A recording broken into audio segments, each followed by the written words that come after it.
Hello and welcome back to aud206. This is class 6 and we're going to jump into our new project here. This is the MOG210 video that was produced a couple years ago.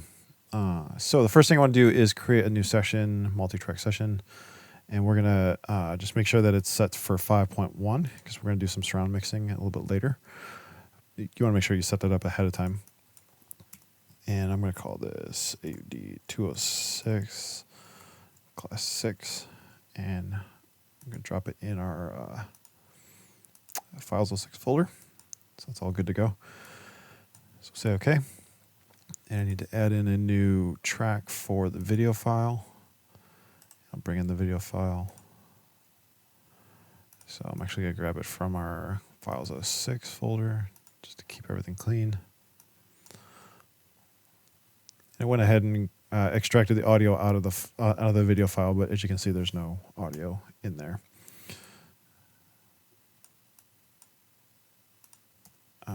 So I'll just delete that. So our video file here, which is our movie of all this fun stuff. I set up my timeline with the video file if I'm starting from scratch, especially, but even if I'm bringing in audio from an OMF from an editor, I generally don't start right at 0. I'll push it down a bit, and there might be a better way to do this in Audition, but I don't know how to do that as far as setting the project duration ahead of time. So I'll generally put it at a minute or 2 minutes, and then if there's a slate with a countdown, you can put your 2-pop at 58, and then we can actually create a little 2-pop here. So we'll create a new audio file. Call this beep. Go to effects, generator, tone, and sine wave at 1K. Say OK, and then we'll just save that.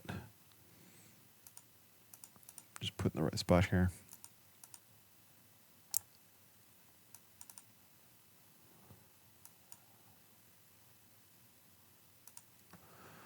All right, so go back to multi-track. Drop in our beep. And then we only want 1 frame of this. So drop that down.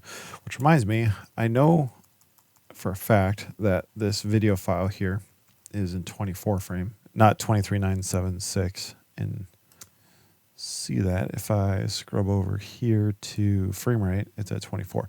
Now, Audition kind of corrects that for you if your session's set for that.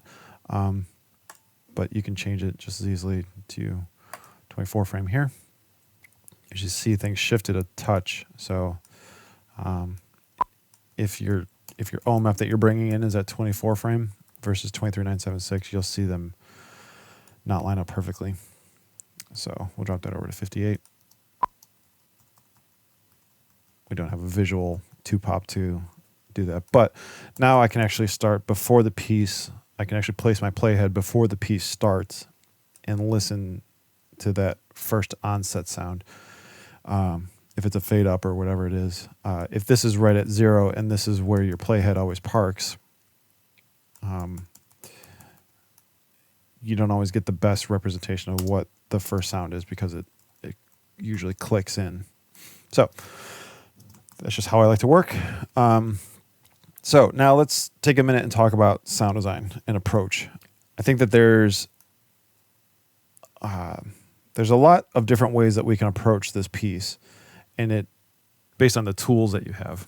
And some of those tools will help you explore some of those ideas a little bit better, just in different ways. You have really 2 different sources for audio to place in your project. One of them is recorded mediums, so things that you either went out and recorded yourself or you purchased via sound effects libraries, things that have been pre-recorded. So they're samples, you get the idea. The other way is through synthesis and generating new sounds. We even just used a generator a second ago, or a very crude level synthesizer, I guess you could call it. with our beep here. There are a couple terms that most synthesizers use, and I'll just go over them really quickly. So if you have a tone here, so a synthesizer will typically have an envelope. It's usually described in ADSR envelope, and all that means is attack, decay, sustain, release. So if this was our note that we played on a keyboard, and a simple sine wave is the basis for a lot of synthesizer sounds, the attack will be how long the fade up is. So this time right here. The decay will actually be determined by, we'll have to make an edit here. And then I'll use a crossfade to show this. So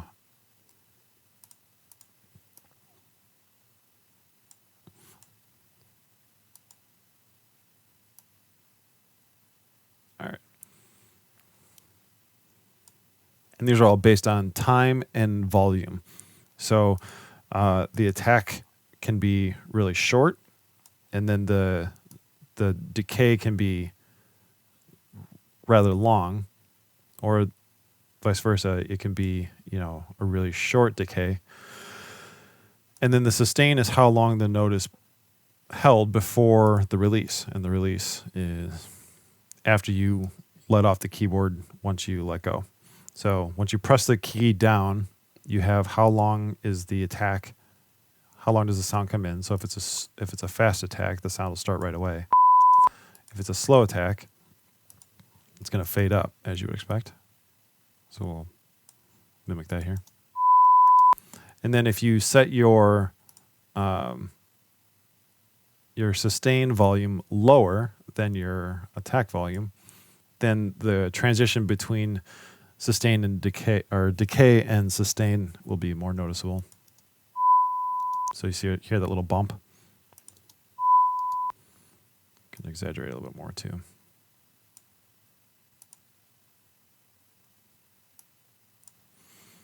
So I'll turn this. Oop. Get rid of that.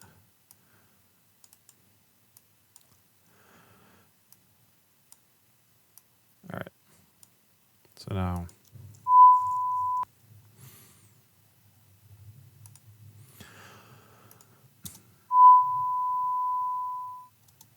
So that's the basis for most synthesizer envelopes. And then in addition to this, there's low frequency oscillators.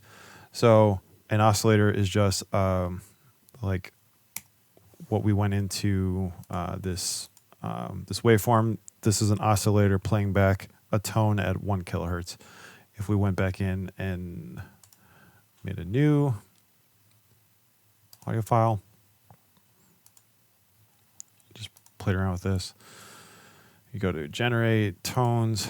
We can set this down to like 45 hertz. And now you can actually see the oscillator here. Go even lower. Now it's looking like a sine. You can actually see the sine wave. So if you were to assign a parameter to this movement here, that means that 20 times in a second, it's going to change that parameter of whatever you assign it to. So that's kind of the essence of what synthesizers are doing. And so you have an input tone generator, and then it's being manipulated by either your envelope or low frequency oscillator. It's kind of the most basic way to show you that. Since I can't actually use one of my synthesizers in Audition because it doesn't support MIDI, let me toggle over to Nuendo real quick and I'll kind of show you this. So here I have Alchemy, which is it's both a sampler and a synthesizer. And so like I was showing you at the very basic level, you have attack, decay, sustain, and release. And this actually has a fifth parameter here called hold.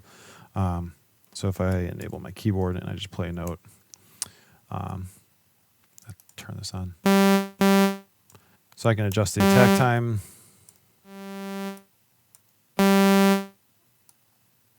So lower attack. And then, no release. So that's how you adjust the overall envelope of the sound. You need to have some sustain, so when you hold down the note, it actually plays. But then you can... and we can change the type of sound here. Let's go to a sine wave just to hear the difference. Fade up. Okay, so I bring this up basically because for many years I only thought I had access to recorded sound effects or sounds from other sound designers, and it took me a while to start exploring synthesis as a way to design my own sounds. And as far as synthesizers go, as far as generating your own sounds, this is kind of a world that opened up to me personally.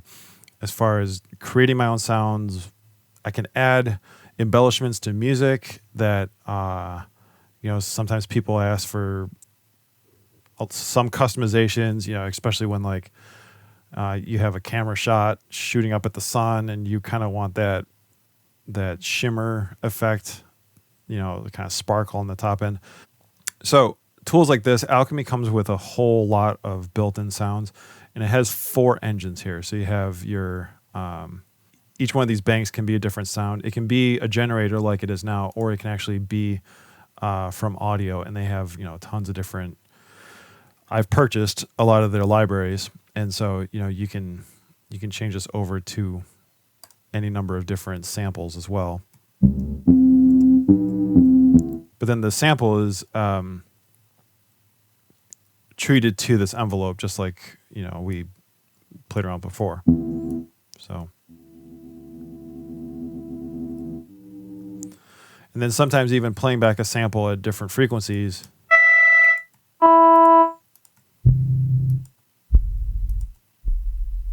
can give you different results. So all that to be said, there's a myriad of different really interesting things in here. And even if you're looking for like a shimmer, you can even just type in shimmer and you can find these presets.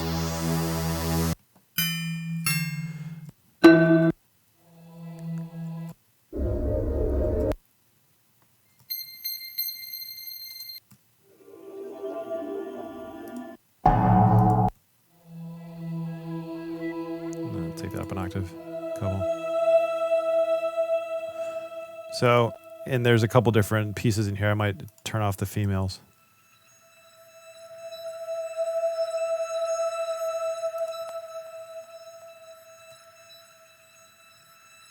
Yeah, just use one of those elements. And you can tweak it and modify it from here.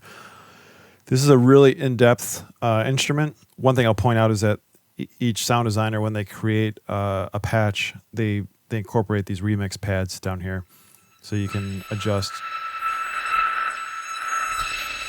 So you basically have 8 different sounds for each patch that you can play around with and figure out.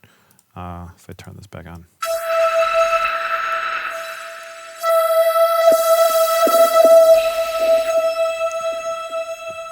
And these are really just parameters that are being modified or being changed within the effects and whatnot. So Alchemy is really cool. I might come back to this to pull in some sounds for our piece here. But for today, I just wanted to kind of open this up as an opportunity for you guys. If you're interested in synthesis or sound design, start getting your skills put together for how synthesizers work, and then explore the world of synthesis. Outside of this, there's also a number of other good products that I recommend. I'll come back to this. Spectrasonics makes something called Omnisphere. I have this installed on my PC, not my Mac.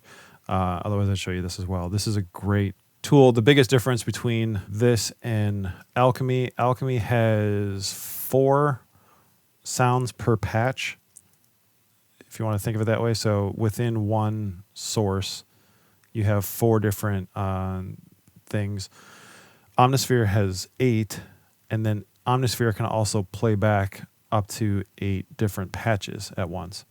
So you can get quite the elaborate sound playing back from one instance of the plugin. But yeah, it's the biggest difference between the Omnisphere and Alchemy is Alchemy lets you bring in your own patches. So you can load in audio files from anywhere in here. So you can pick, you can import audio, and then you can just grab anything from your hard drive. Go to your volumes and pick, maybe something from class 5 here. So we'll just grab our mix, and now you can treat this as a instrument. Turn off this other stuff.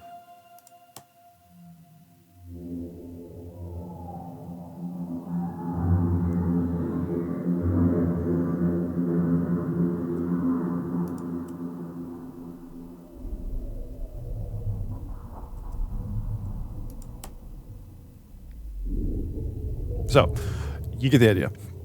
Omnisphere does not allow that. Omnisphere has their own library of samples within here. It's huge. It sounds awesome, but you can't add anything in addition to it. And they keep expanding it. So if you purchase this for $500, you get, this 8,000 sounds or however many they're up to now. And that's not including that's 5,000 patches and then 2,700 sound sources. So these are actual audio files. In addition to this, they have generators as well. Sine wave, sawtooth, everything you would expect in there as well. So in addition to this, there are some great sound effects libraries out there. The Video Copilot just released this one called the Ultimate Sound Effects Toolkit. Check this one out. It's relatively speaking, it's pretty inexpensive. It's, I think, $150 for, I'm not quite sure, 2,000 effects. So 5 libraries. That's a great deal when it comes to cost comparing it to other libraries out there. I also like Pro Sound Effects. These guys are great. They charge, so this is royalty free once you purchase them. So if you're looking for a specific effect, this online search is great. You can just add them to your cart and away you go. The big difference between this and Freesound is that sometimes you're not 100% sure that what you're getting off of freesound.org is actually copyright free. I have heard sound effects on here that other people have uploaded that were library effects. So if somebody puts in their credits, I recorded this in Bangladesh and this is a atmosphere, great. And they're giving it for free, great. Sometimes you also can't find specifically what you're looking for, and if the project has a little bit of a budget that you can pay for, then Pro Sound Effects is great. Also, it gives you a lifetime license of the file. So once you purchase it, you can add it to your sound effects library internally, and away you go. The individual one-offs is a little expensive compared to buying their libraries, and they have the Blast Wave sound effects library is really good. Their general libraries, I think they have the BBC library in here, but this Soundstorm library is really good as well. So, but it's a lot more money to get into, to purchase a whole library outright. Okay, so in addition to libraries, recording your own stuff, and then building your own library via recording, you have these synthesizers that I really recommend getting plugged into. Outside of those two things, you can start manipulating sound, and there's kind of what the world calls multi-effects or modular effects. So this is Quadrant is a new plugin that allows you to basically build a synthesizer as a plugin, so you can insert it on your track and modify the sounds that you've created already. It's a little daunting. You can send outputs of things into other things, and you can do multiple delays, and it can get really crazy. But this and something called Molecular are both really cool modular multi-effects, and this basically does the same exact thing. I'm going to play a little video here of just to whet your appetite of kind of what these kind of things do. Introducing modular multi-effects. This is molecular.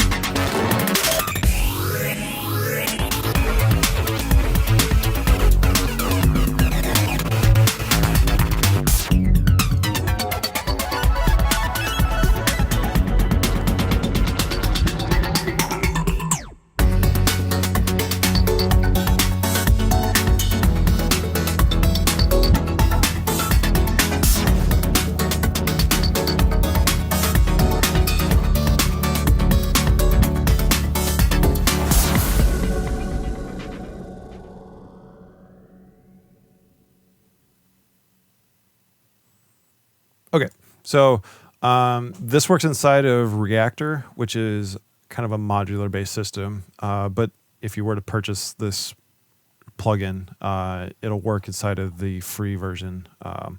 So they have the Reactor player.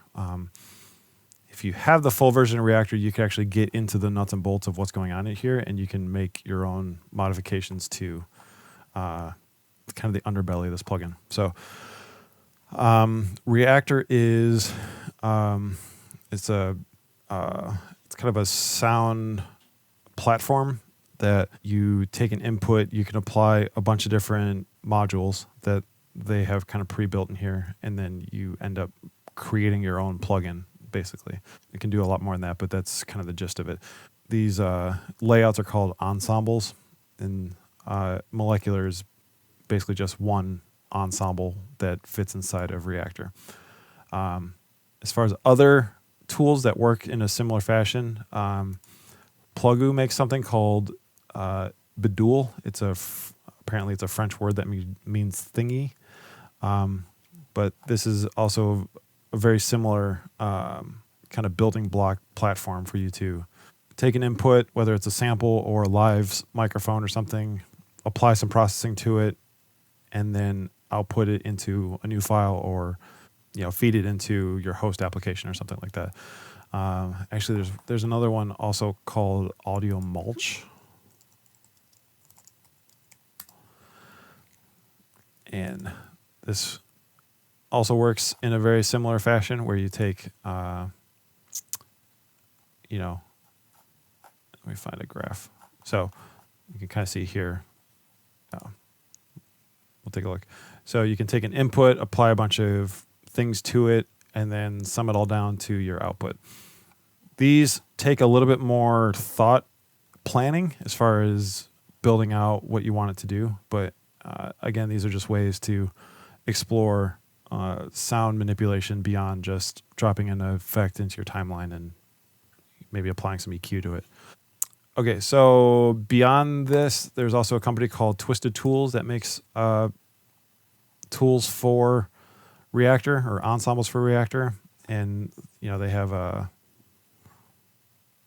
sampler, a sequencer, some effects, utilities, so a bunch of different stuff. But these are really great additions to Reactor if you decide you want to go down that road. One step more advanced than Reactor, or I guess parallel to Reactor, is a product called Max, which used to be Max MSP. Now it's just Max. Again, it's the exact same world of kind of a platform, a DSP platform, a digital signal processing platform for you to build whatever you want to build within this. A lot of the core ideas in all these products go all the way back to that basic ADSR envelope, LFO, low frequency oscillator, and kind of some of the more basic sound processing techniques.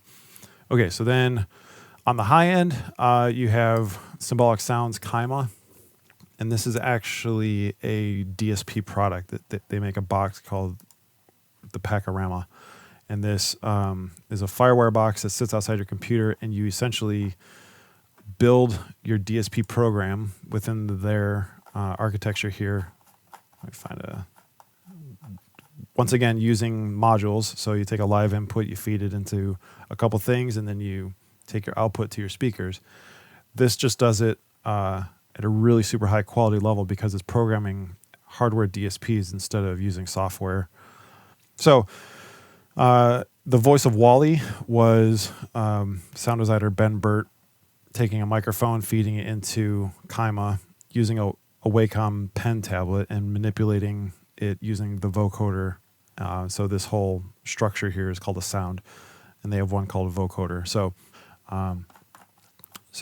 Kaima's been around for a long time in film sound design. It's pretty unique in its in what it can generate.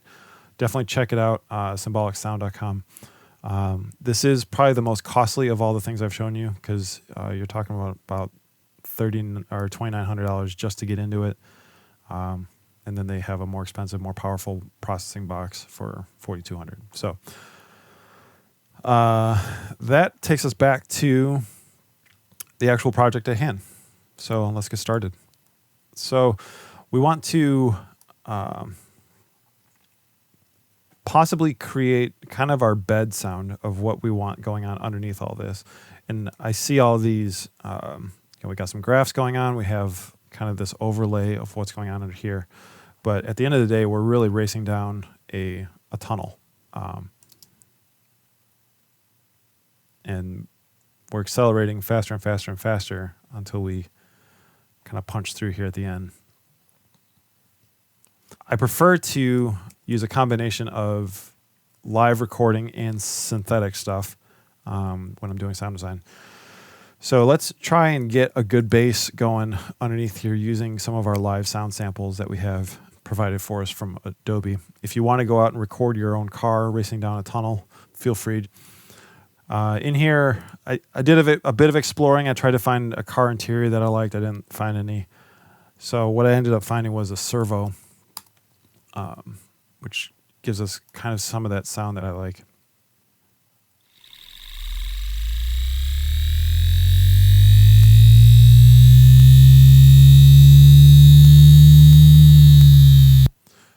So you get the idea. I'll go ahead and drop this in.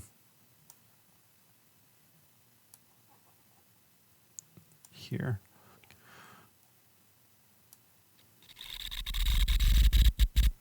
So I want to cut out some of that higher frequency stuff. So I'm actually going to flip back over to waveform, and I'm going to manipulate our piece a little bit here. And I don't want to get rid of all of it because I think once it kicks in, it's useful. But these first few sections here are what I'm not really interested in. So instead of getting rid of it completely, I'm just going to turn them down some. So now,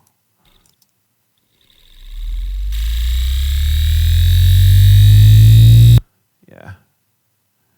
Not to mention, I want to be mindful that we have a lot of other kind of glitchy effects that are going to come in, and we'll be using up some of that space. So now listen to it. Maybe it makes sense to back it down across the whole thing. Of course, I made a mistake and overlap there, so I'll just go back and turn this down. This is really handy having this built in. If you're using a different digital audio workstation other than Audition, the Isotope RX bundle has this same thing built into it, and you can use the spectral repair to manipulate sound effects. There's this piece right here that I'm not crazy about, I don't think. And you can play just the selection as well in here, just by highlighting it and then hitting play.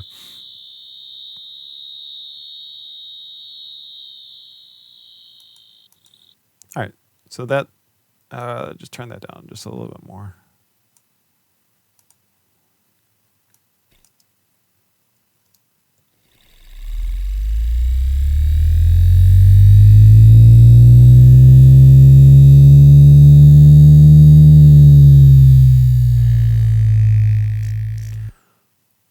Now, the only thing I'm thinking is I want to extend out this middle chunk here.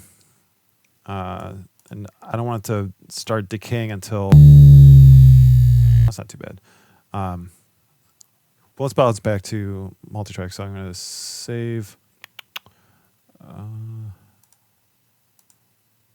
forgot to do a unique copy on this.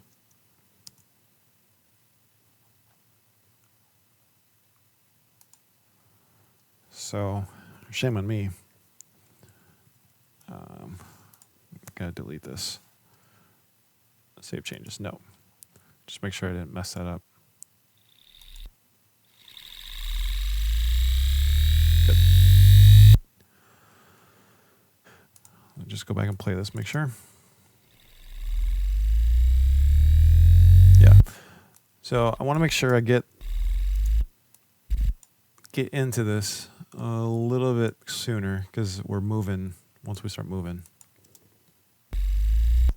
Yeah.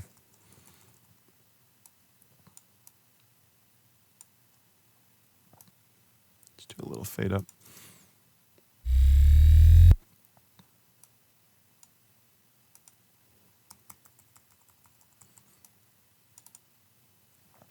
Cheat that forward a little bit.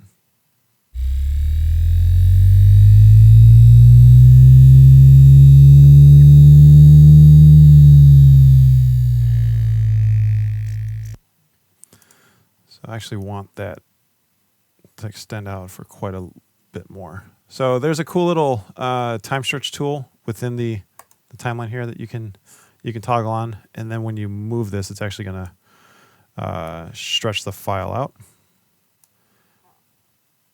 So we can stretch this out to here, and then adjust our file back. Let's give it a listen.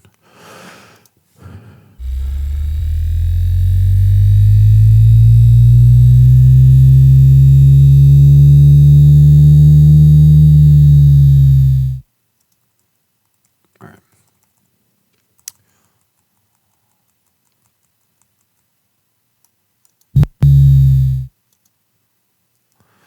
I'm gonna just trick Audition and put a little clip after the fact down here so it quits jumping back to the head. There we go.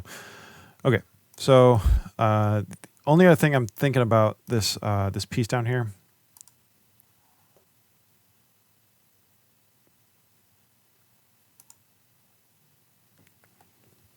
I'm just going to render this stretch out.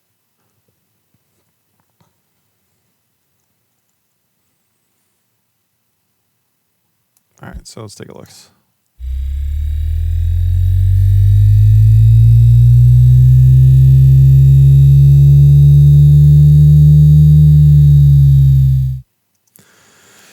That gives us a nice little transition point too when it comes down again. Because we'll probably have a nice big swoosh when we come out of the tunnel here. We'll want to do something really big there, so that'll play into our ending, so to speak. So I think we have a good structure here. The only other thing I'm going to do is, I think it gets a little unwieldy in the middle here, and we can use a compressor to clamp that down. And I'm going to do it in the offline mode, or the waveform mode, to process it to the clip. So I'm going to use a compressor to even this out so that, you know, this part's a little bit louder and this part's a little bit quieter. So again, I'm going to start using some other plugins that are available to just to kind of show you kind of what sounds different. You know, maybe they're a little easier to use. I like the compressor in this Alloy 2 because you can switch modes between peak and RMS, and RMS is kind of this lower frequency here is going to be more of that RMS average weighting, and then let's try 5-1 to start. So let's see what that does.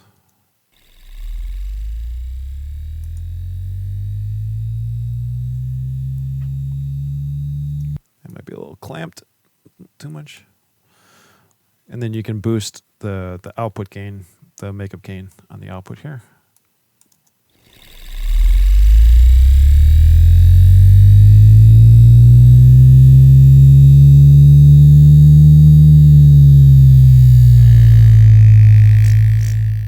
So you can see it tracking a little bit better.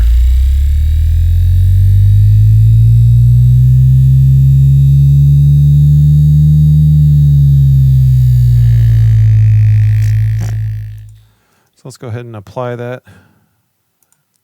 Apply is basically render. So now our signal is a little bit more even across. Bounce back to multi-track and all right, so let's give that a listen.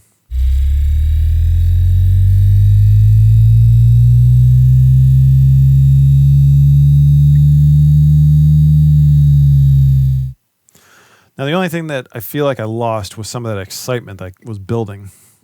We can add some of that excitement as we add more elements, and we can certainly ride the level of this a little bit more.